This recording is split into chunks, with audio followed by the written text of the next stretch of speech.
Hi guys! So for today's video, I'm going to make an Italian Filipino dish which is adobo pasta.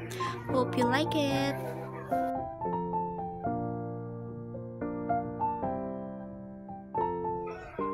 Of course, first of all, outfit check! Oh, pak! Sino ka dyan? Charing.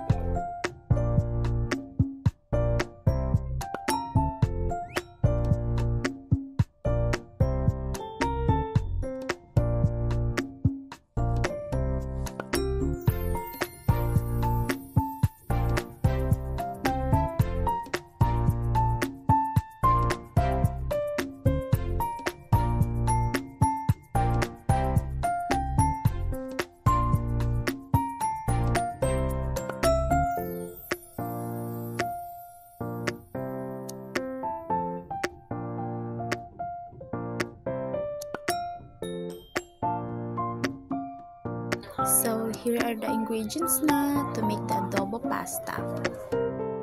First, we have the spaghetti pasta Italian, salt, and of course oyster sauce, garlic and onion, black pepper, bay leaves, and of course the chicken breast, oil, soy sauce, vinegar, and sugar. So that's all. So as you can see, the water is nagkukulo-kulo na. We have to put the pasta na. Mix.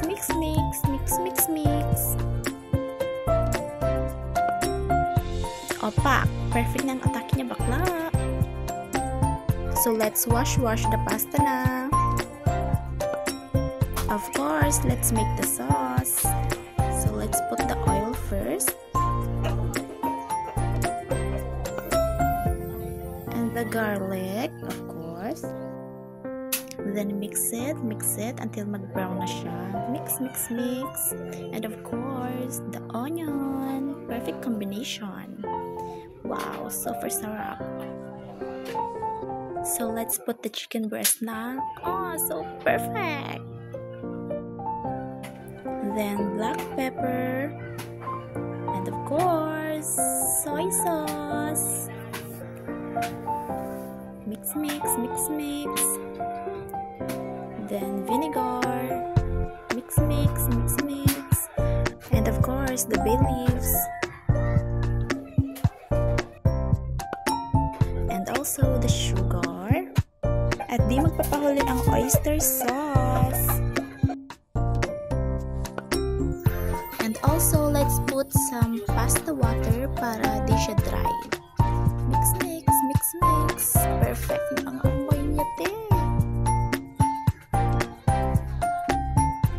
So as you can see my hand, it's approved. Wala kayong magagawa. Luto ko yan, approve yan.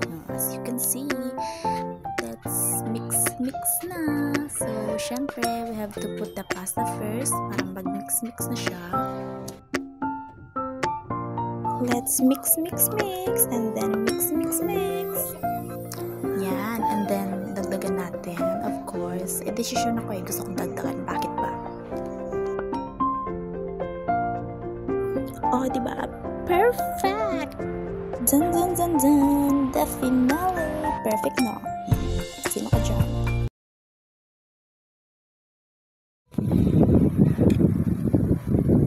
Tikman natin ang luto ni Dalia na ano to? Adobo pasta.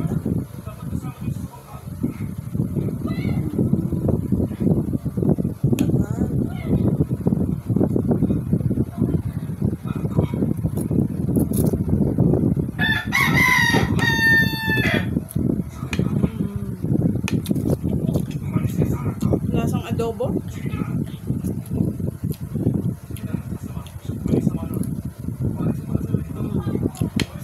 Tamang-tama lang ang manok. Ang lambot. Lasang adobo rin.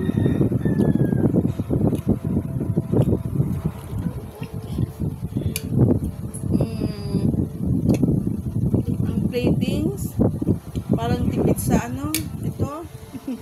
Pero okay siya. Ganda ang plating. Saka yung lasa.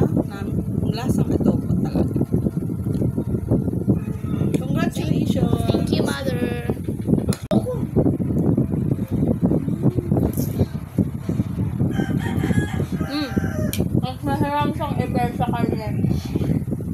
Tapos panadakan kami ka ibang karne. Bakit yung karne?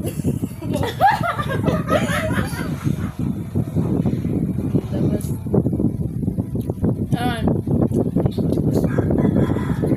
Very crispy dun talaga. Pero siya fancy na. Ito lang silang plato. Plating. Flour.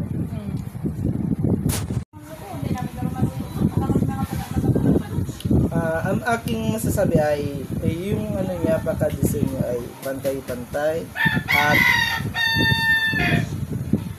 ano siya, yung parang pang restaurant pa. Kung i-rate ko siya ng 1 to 10, ano ko ay 9, close to 10. Ngayon ay lalasan ko na ang kanin ito.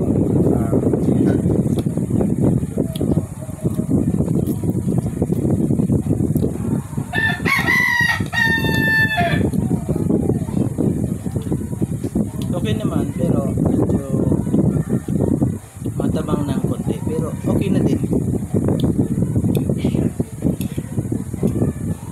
Good siya for